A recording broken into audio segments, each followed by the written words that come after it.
Hello అండి. అందరికీ నమస్తే. Say to know betting apps అని జెప్పేసి ఇప్పుడు ట్విట్టర్‌లో ఇదొక పెద్ద వారే జరుగుతుందని జెప్పుకోవచ్చు. ఎందుకంటే పెద్ద పెద్ద సెలబ్రిటీల నుంచి అసలు బెట్టింగ్ యాప్స్‌ని ప్రమోట్ చెయ్యొద్దు అని జెప్పి చాలామంది ప్రమోట్ జేస్తూ ఉన్నారు. ఇందులో ముఖ్యంగా సజ్జనర్ ఆర్టీసీ ఎండీ సజ్జనార్ ఎవరైతే ఉన్నారో ఈయన కూడా చాలా మంది పైన వీళ్ళు ఇలా వాళ్ళేదో సమాజ సేవ జేస్తున్నట్టుగా వీళ్ళు బిహేవ్ జేస్తున్నారు. వీళ్ళపైన యాక్షన్ తీసుకోవాలి అని జెప్పేసి ట్యాగ్ జేస్తూ మరీ పెడుతున్నారు. ఇందులో ముఖ్యంగా ఎఫెక్ట్ అయిన వాళ్ళు ఆహ్, ఇన్‌ఫ్లుయెన్సర్సే. ముఖ్యంగా సన్నీ భయ్య Yadav and Nani local boy Nani అని జెప్పేసి ఇప్పుడు హర్ష సాయి ఇట్లా ఇట్లా పెద్ద పెద్ద యూట్యూబర్స్ గాని, చిన్న చిన్న యూట్యూబర్స్ గాని, ఇన్‌ఫ్లుయెన్సర్స్ గాని ఇలా చాలా మంది ప్రమోట్ జేస్తూ ఉన్నారు. అందులో వాళ్ళ పైన ఖచ్చితంగా యాక్షన్ తీసుకోవాలి అని జెప్పేసి నాన్వేషణ కూడా ఈరోజు అంటే మొదటి నుంచి ఆయన మాట్లాడుతూనే ఉన్నారు. కానీ మనం ముఖ్యంగా చూస్తూ ఉంటే మాత్రం నాన్వేషణ కూడా కొన్ని ఇల్లీగల్ బెట్టింగ్ యాప్స్‌ని ప్రమోట్ చేశారు అని జెప్పేసి ఇమ్రాన్ కూడా అన్నారు. అయితే మొత్తానికి ఈ బెట్టింగ్ యాప్స్ వల్ల ఎవరు లాభం పొందుతున్నారు? ఎవరు నష్టపోతున్నారనేది మనతో పాటు డిస్కస్ చేయడానికి రెడ్డన్న గారున్నారు. ఆయనతో మాట్లాడదాం. నమస్తే సార్. నమస్కారం అండి. సార్ మీరు జెప్పండి. ఇప్పుడు ఈ బెట్టింగ్ యాప్స్ వల్ల చాలామంది నష్టపోతున్నారు. కుటుంబాలే నాశనమవుతున్నాయి. కానీ అయినా కూడా ఈ బెట్టింగ్ యాప్స్‌ని ప్రమోట్ చేసేవాళ్ళు మాత్రం పెరుగుతూనే ఉన్నారు గానీ తగ్గట్లేదు. ఎలా చూడొచ్చంటారు సార్ దీన్ని? ఇప్పుడు మహాభారతంలో ఏముంది? సీ జూదం వల్లే మహాభారతం జరిగింది కదా! అవును. సో, జూదాన్ని ఎవరు ప్రోత్సహించినా అది తప్పే.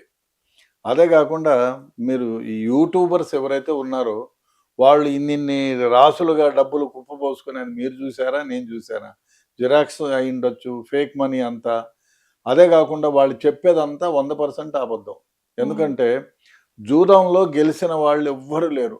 అట్లాగా గెలవాలి అంటే జూదాన్ని నిర్వహించేవాడు, పైగా ఆన్‌లుక్కర్‌గా ఉండి ఆడి వేరే వాళ్ళని ప్రోత్సహించే వాళ్ళు మాత్రమే డబ్బులు సంపాదిస్తారు ఎవరైనా. ఈ యూట్యూబర్స్ ఎవరైతే ఈ గేమ్స్‌ని ఈ ఇల్లీగల్ గేమ్స్‌ని ఎవరైతే ప్రోత్సహిస్తున్నారో వాళ్ళకి ఈ యూట్యూబ్ ద్వారా వచ్చే మనీ కోసమే ఈ వ్యవహారం నడుపుతున్నారు. హ్మ్. దాంట్లో ఏం చేసుకోవడం 10 మందిని, 100 మందిని, 1000 మందిని, 1,00,000 మందిని వాడికేమైతుందంటే అంతమంది ఎంతమంది వ్యూవర్స్ వస్తారో అన్ని డబ్బులు వాడికొస్తాయి. హ్మ్. యాక్చువల్‌గా వాడికి వచ్చేది మనీ యూట్యూబ్‌లోనే. Not okay. In the betting apps. Hmm. వాళ్ళెప్పుడూ బెట్టింగ్‌లో పాల్గొనరు. కాకపోతే వాడికి ఈడికి నువ్వు ఇన్ని యాప్స్ చేసినందుకు I will pay you this much. Hmm. So, this is like that they are doing. నిజంగా చెప్తే దీన్ని నిషేధించాలి. నిషేధించి దీనిపైన ఎవరైతే ఈ యాప్స్ నిర్వహిస్తున్నారో ఒరిజినల్‌గా హ్మ్. వాళ్ళపైన కఠిన చర్యలు తీసుకోవాలి. దీనికి ఒక శాంటిటీ లేదు. ఈ ఓకే. బెట్టింగ్ యాప్స్‌కి. సో, ఎక్కడో నిర్వహిస్తున్నాడు, ఎవడో ఉంటున్నాడు. ఇంకో బెట్టింగ్ యాప్స్ ఇంకో వ్యవహారం ఏమిటంటే, నేనే ఉన్నాననుకోండి, లేతే మీరో, నేనో ఎవరో మీకు అమెరికాలో $100 పే చేస్తే, అమెరికా నుంచి మీకు ఒక లైన్ వస్తుంది.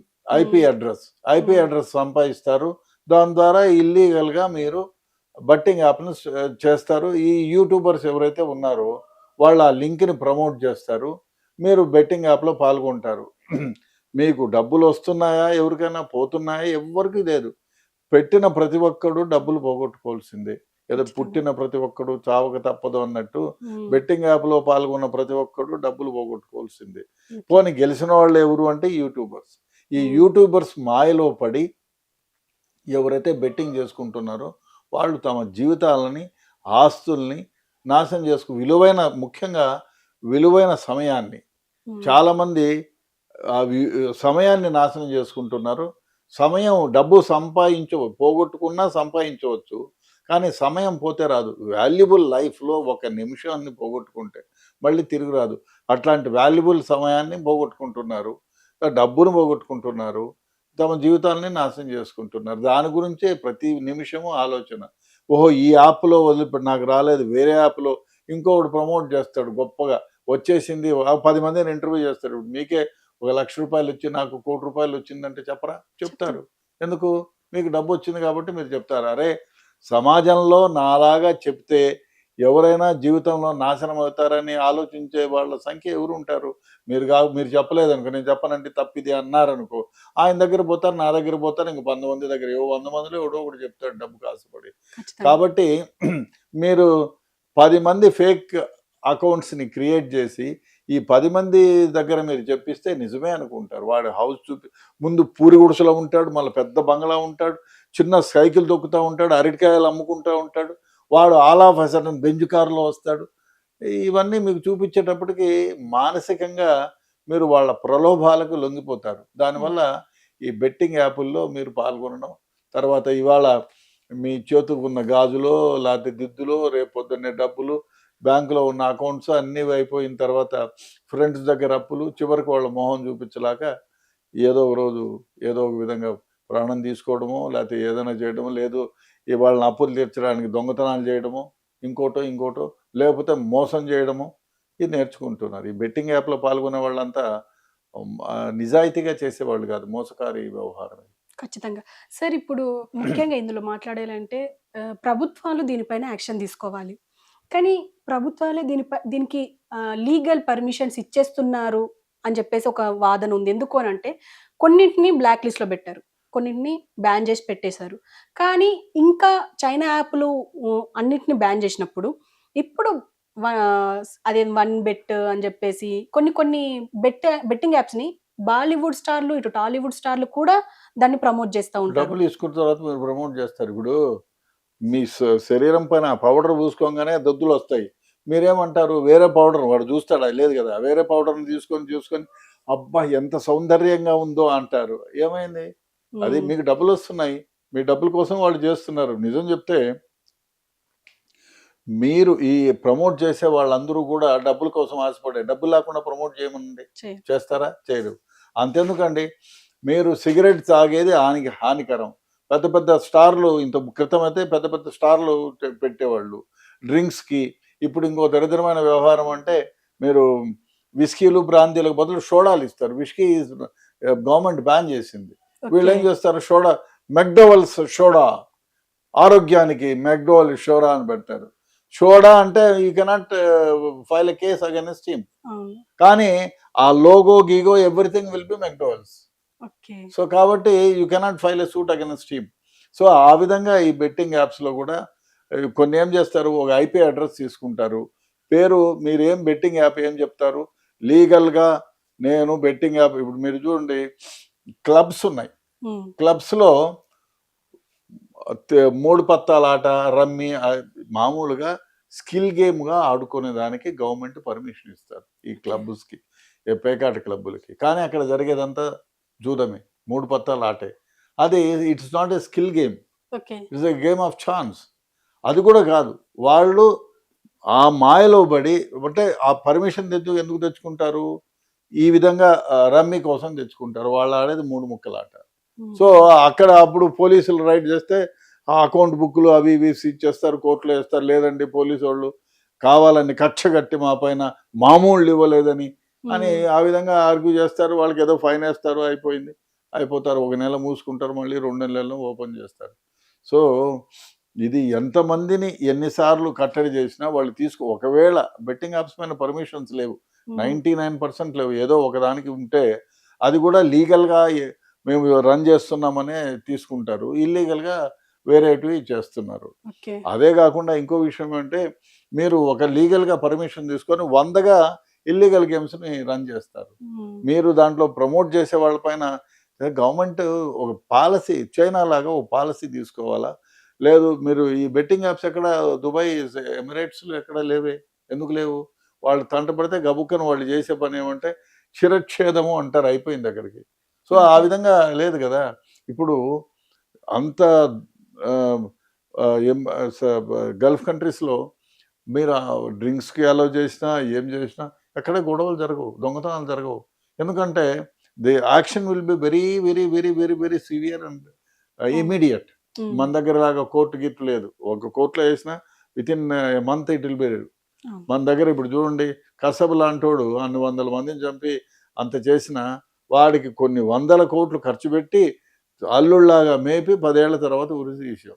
10 ఏళ్ళు గివెన్ ఏ లాంగ్. ఎందుకంటే మన దేశం యొక్క పరిస్థితి అటువంటిది. మన దేశంలో ప్రతి ఒక్కళ్ళకి equal and very good opportunity ఇవ్వాలా. వాడు ముద్ద అయినా ఎవరైనా ఇప్పుడు మీరు మర్డర్ చేశారనుకోండి, మీకు స్తోమత లేదు, అడ్వకేట్ని పెట్టుకోనంటే బాబు నీకు దండం పెడితే అడ్వకేట్ పెట్టుకో, గవర్నమెంట్ వాళ్ళు మీకు ప్లీడర్ని ఇస్తారు అని వాళ్ళకి డబ్బులు ఇచ్చి మీ తరఫున ప్లీడర్ని పెడతారు. లోయర్ కోర్ట్ అయిపోగానే సెషన్స్ కోర్టు, అక్కడ అవ్వగానే హైకోర్టు, హైకోర్టు అవ్వగానే సుప్రీంకోర్టు, అది అయిన తర్వాత ప్రెసిడెంట్స్ జ్యుడిషియల్ ఉంటుంది. కాబట్టి మన దేశంలో ఇటువంటి యాప్స్ని కట్టడి చేయడానికి సరైనటువంటి సాధనాలు లేవు ఒకటి. రెండోది ఫాల్స్ ఐపీ అడ్రస్ల ద్వారా వీళ్ళు నిర్వహిస్తున్నారు.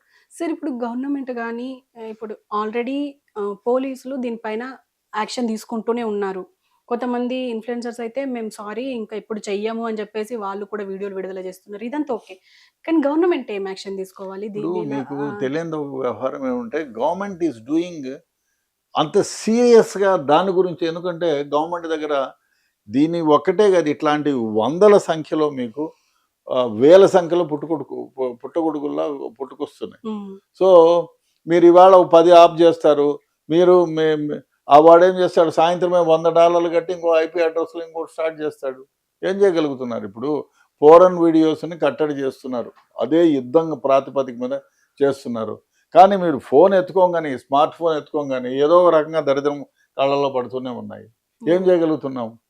సో అదే విధంగా తయారైంది. అంటే వేరే దేశాల నుంచి ఇటువంటి ఇల్లీగల్ థింగ్స్ కోసం ఒక ఐపీ అడ్రస్ని కొనుక్కోవటం, అదే అయిపోతే అయిపోయింది. ఇప్పుడు పోనీ మన వాళ్ళు ఎంతో ఇన్వెస్టిగేట్ చేసి ఐపీ అడ్రస్ చూస్తే అది స్కాట్లాండో లేకపోతే ఐపీ అడ్రస్ చూసుకుంటే చికాగోనో దొరుకుతుంది. మన పోలీసు వాళ్ళు దీనికోసం చికాగోకు పోగలుగుతారా?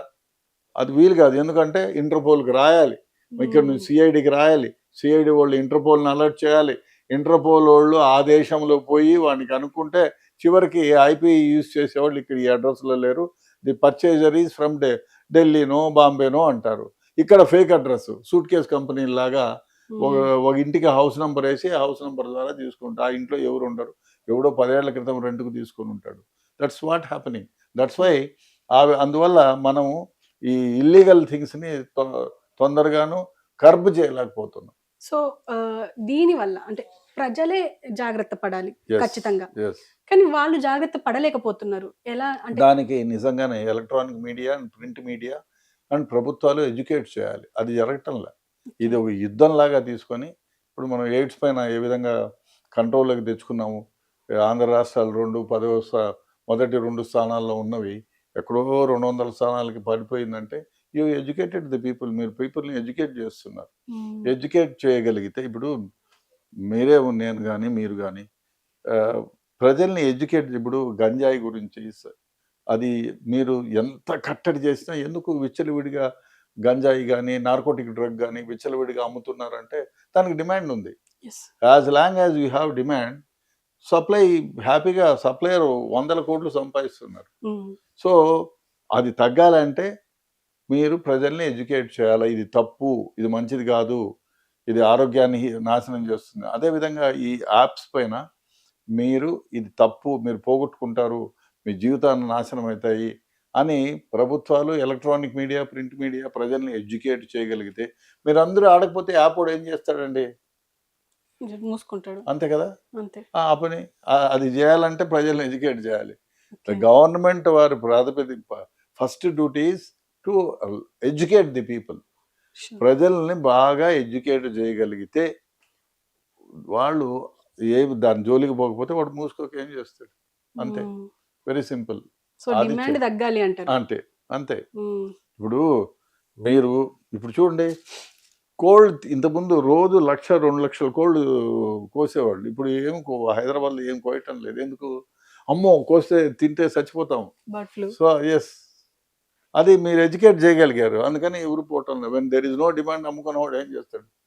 ఏం చేయలేరు. కాబట్టి so as long as you are not going to educate the public, ఈ things will happen like this. Okay, thank you sir, thank you very much.